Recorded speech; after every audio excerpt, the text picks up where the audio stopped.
अरे तुम्ही जनरेटर पण केले ना, आमच्याकडे जनरेटर असतात मराठी लाईट जाऊ शकते त्यामध्ये फडणवीस साहेब आहेत ना, त्यामुळे लाईट जाऊ सुद्धा शकते. तेव्हा आमच्या अंतरवालीच्या मायमावल्यांचे डोके फोडून गोळ्या घालणार तेच खाली इकडे का दुसरीकडे दुसरा घेऊ.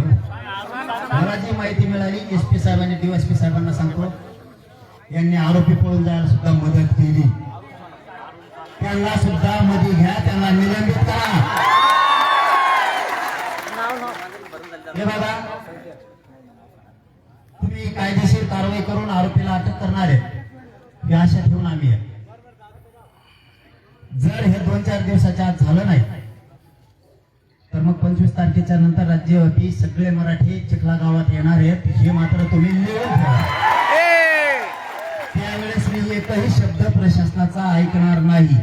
जे काय परिणाम होतील ती हल्ला करणाऱ्या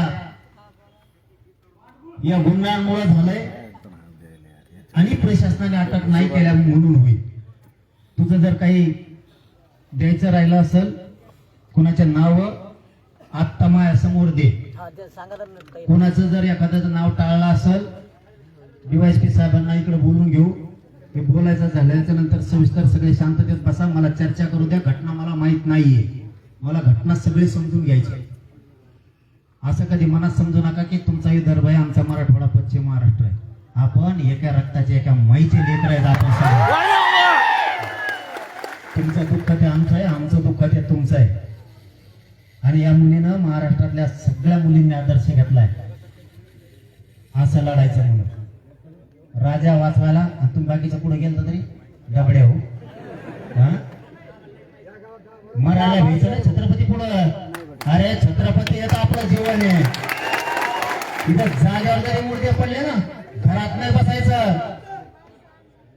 विदर्भातल्या आणि या गावातल्या मराठ्यांना सांगतो, मोठा पडला तरी छत्रपतीपेक्षा मोठा कोणी नाही. जाऊ द्या, जीव राजासाठी पण हलायचा नाही आणि पुतळा हलवायचा नाही इथून अजिबात. कोणी आलं बी गेलं तरी पण हे वैभव या गावाचा कोणामुळे? छत्रपतींमुळे. शासकीय कार्यालय कोणामुळे? हे कशाचं कार्यालय? अंगणवाडी ही झाली छत्रपतींमुळे. छत्रपती नसते तर तुम्हाला बसा सुद्धा जागा नसते. इथं काय करतो पुतळा?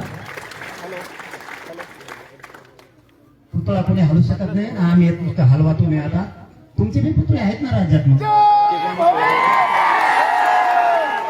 तुमचे चौक आहेत, मग खेळायचं का मग कसं तुम्हाला गुंडाला त्या? आम्ही तुमच्या चौकाचा, तुमच्या महापुरुषांचा आदर्श करतो.